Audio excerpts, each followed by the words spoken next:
5.5 years ago, I've always loved real estate, actually. It's always been a thing. I love to decorate. I do landscape design. And then I was a marketing director for Title. It was a different type of title, though. We did cell towers. I did that part-time, spent most of my older adult life being a stay-at-home mom, which I was so fortunate to. But he got older and I felt like I need a new purpose. I was praying about that purpose and what it would be. And there was an agent in this office that I'd met and I adored. And she helped me sell my house. And I thought, I can do this. Like, I think this is what I need to do. And I just kind of put it all in the Lord's hands, went to school. School's always been really easy for me. So, that was a breeze. It was right after COVID that I started. I mean, COVID was at its peak. And I thought, oh gosh, this is going to hurt me. I don't know. I'm getting into this with, all this stuff's going on in the world. But I started in January of, I want to say 2011 is when I started.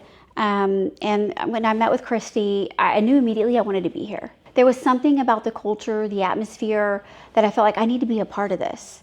There was no other interviews. Like, that was it. I knew where I was meant to be, and I came here, and I've never looked back. I don't think there's a certain price point or clientele I like to serve. I think that this has brought me such a vast array, from listing a $100,000 house to a $1.2 million house. There's so much to be done in every transaction, not just, price points. So I don't feel like there's one that I love the most. I think the most that I love is the relationships I get from this.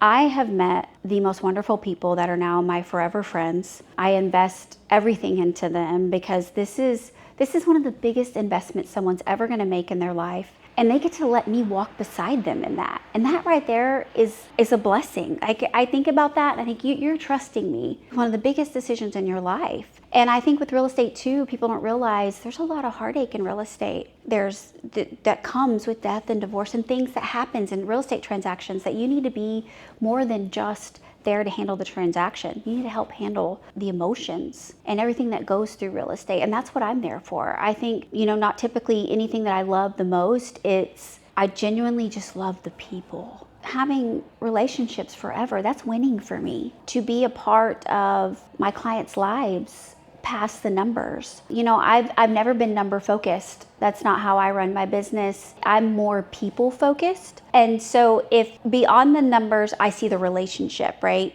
And that relationship is what has made me so successful going forward. I love to host client events in my own home. I make it more personal. I do a big Christmas event. I'm really into Christmas. And so I bring Santa in, I bring all my clients over that I've dealt, and they just have the best time. So I think beyond the numbers, it's about the people that I get to meet is priceless to me. So that's bigger than any number or goal I may ever reach, is all the families, the extended families. I now help grandchildren, and it's like I'm helping the whole family, and I get to see it come full circle, and that's amazing to me. And I think it's because you keep contact and you keep that relationship alive and healthy. It's just going to keep growing through the generations.